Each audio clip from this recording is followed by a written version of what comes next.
The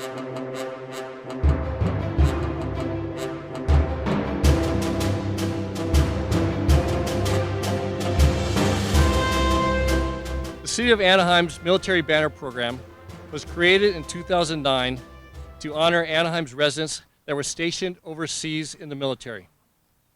To date, we have recognized 101 brave men and women, including 5 fallen heroes. Today's unveiling of 19 new honorees will raise that number to 120 banners that proudly fly on the street light poles across our city. These banners serve as a tangible reminder that many loved ones from Anaheim have traveled overseas to fight for, and uphold our freedoms. We are so proud of the bravery displayed by these young men and women.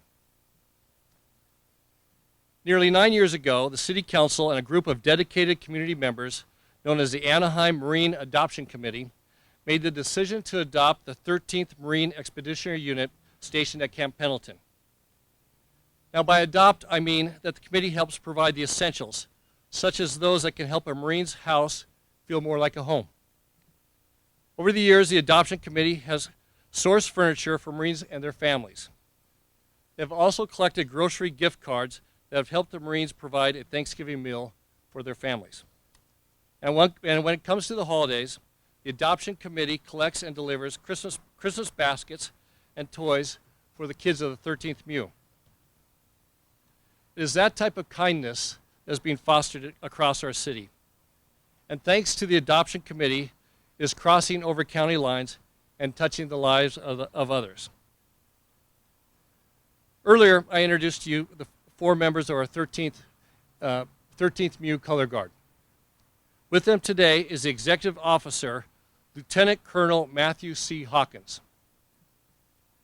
Lieutenant Colonel Hawkins has been a member of the Operation Iraqi Freedom in Baghdad, Operation Enduring Freedom in Afghanistan, has lived on both the east and west coasts, as well as Hawaii and Okinawa, Japan, and has proudly served our country for the past 17 years. Lieutenant Colonel Hawkins joined the 13th MEU in June of 2015, and he's here with us today to talk about the significance of military service. Now may I introduce Lieutenant Colonel Hawkins. Welcome, sir.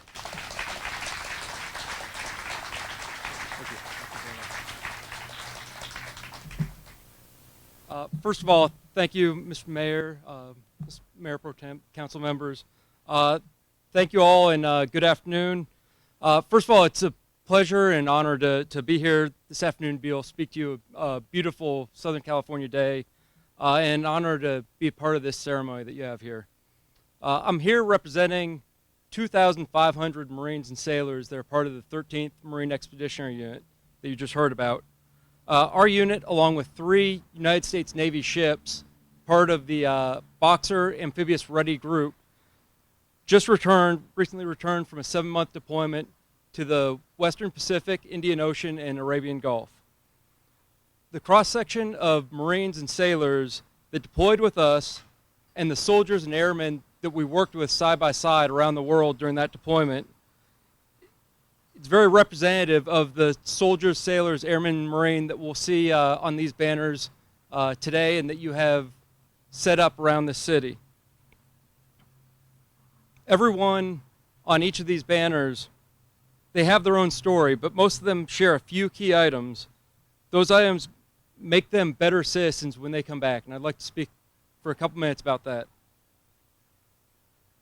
Everyone on one of these banners, all those who have served, have sworn an oath of office or an oath of enlistment. It's a solemn oath to defend something bigger than oneself.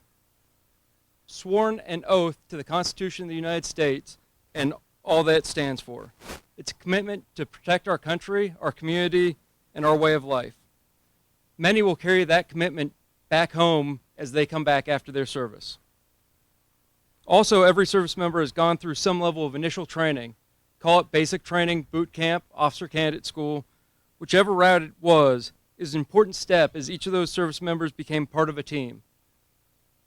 In our society, which so often focuses on me and what I can get out of it, this training focused on the team, mission accomplishment, and putting their brother and sister who is by their side before themselves. Again, these are significant lessons learned that can bear fruit as those service members return back to their community. Service beyond this point can vary significantly, but all serve an important role in our national defense. Whether it's standing against brutal dictators and protecting our allies, fighting terrorist organizations, keeping the sea lanes open for commerce and trade, or helping reduce effects of natural disasters and humanitarian relief, every one of these service members will return to their community with a breadth of new skills and experiences, new perspective on our place in the world, and new skills which will serve them and their community in the future. So how we continue to support our service members and veterans? I would say Anaheim, your community, takes the lead in this area through the actions that you're already doing. It begins with ceremonies like this. These banners represent investment by the families in your community. You have given up your best and brightest in service to the country. It also acknowledges the service and sacrifice of those individuals. As I read through the biographies of each of these service members online last night on the city's website, I was amazed and awed by the number of deployments, many with multiple deployments. It's a tremendous sacrifice both on the part of the individual and their family. A ceremony like this is a fitting example of how to recognize that sacrifice. It continues with support of organizations like the Anaheim Marine Adoption Committee. It's important to remember that it's not about giving free stuff to the service members.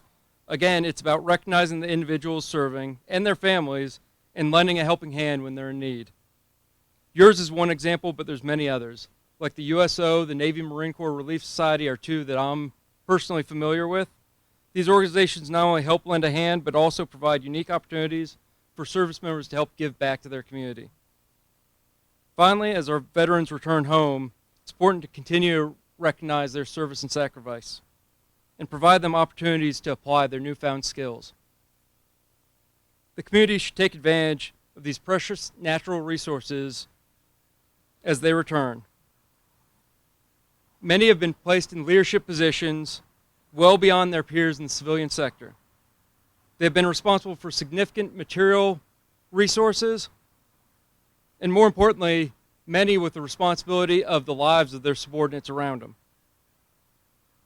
They've learned the importance of accomplishing the tasks they've been given, and all these lessons can be applied through work opportunities, in schools, and volunteer support throughout the community. I would ask that you tap into those resources as they come home.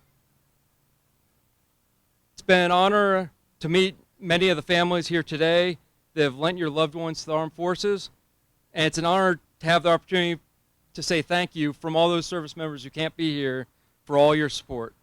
Thank you. God bless you.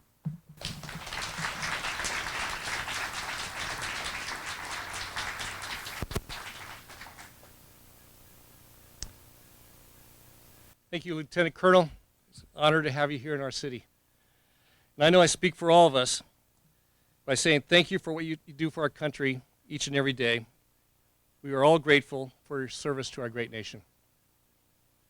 In a few moments, we'll unveil our newest banner, Honorees. But first, I'd like to tell you a little about them. Those that serve in our armed forces are heroic, unselfish, and make personal sacrifices for the betterment of our country and our world. Their sacrifices provide the foundation upon which this country and this city are built. These banner recipients have made the decision to serve our country despite the inherent risk involved. These people have made the choice to put the needs of our country and their community above their own, and this community is better for it. Not only do these 19 banner recipients provide us with the freedom and safety to live in peace, but they also provide us with an example of how to serve with grace, courage, and unyielding dedication. Their loving families have also made sacrifices. They have missed holidays, birthdays, and countless other events. As a father, I know what it feels like to want the best for my children as they move through life and choose a career path. Each of the 19 honorees has a unique story to tell, but time and time again, Their individual biographies echo the same sentiment. They wanted to do more. Not just more for themselves, but more for their families, more for their community, and more for the United States of America. To the families, it is my hope that these banners will provide you a reminder of your loved ones who served or are currently serving overseas. And know that these men and women are not just heroes to your families, but they are also heroes to the city of Anaheim. From the newest recruits in basic training to the highest ranks of commissioned officers, our nation's military personnel protect our freedoms, defend our Constitution, and keep our nation safe each and every day.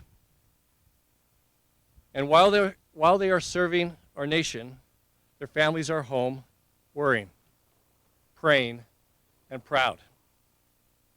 Your willingness to share your loved ones with the entire nation deserves an honor as well. I'd like to ask the family members of the 19 honorees to please stand at this time and be recognized.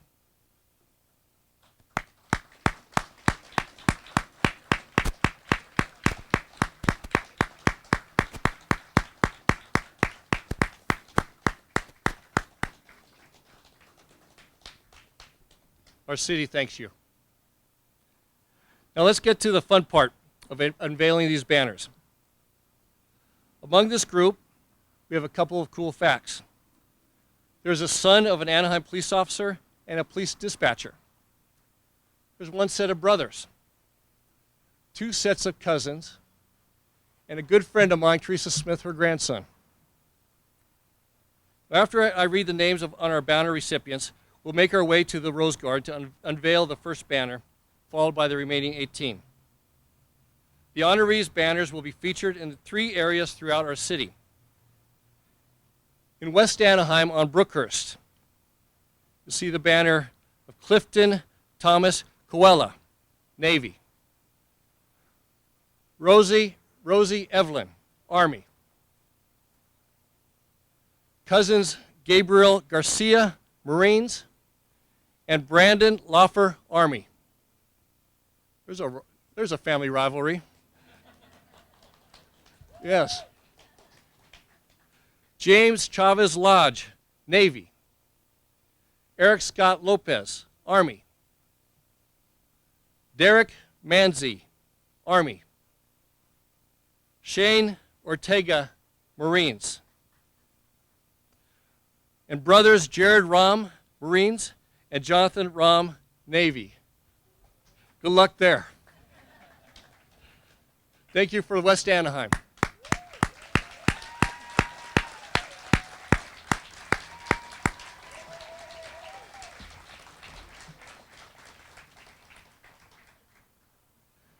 In downtown Anaheim, here on Lincoln, you'll see the banner of Edward Chavez, Navy.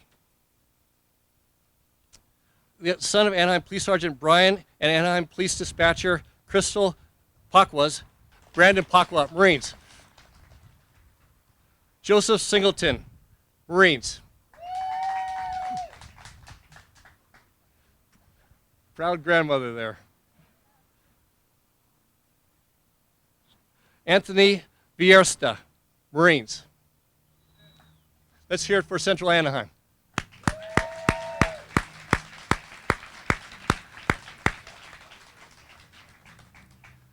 In East Anaheim, on Weir Canyon, you'll see the banners of Andrew Clay, Marines. Cousins David Hernandez, Marines, and Michael Valdez, Army. Kanu Crover, Army. And Brent Waller, Army. Let's hear it for East Anaheim.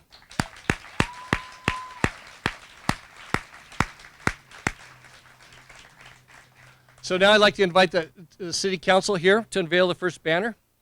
And once all the banners have been unveiled, the families are welcome to take photos next to them and pick up a mini frame banner as a keepsake to take home with you today.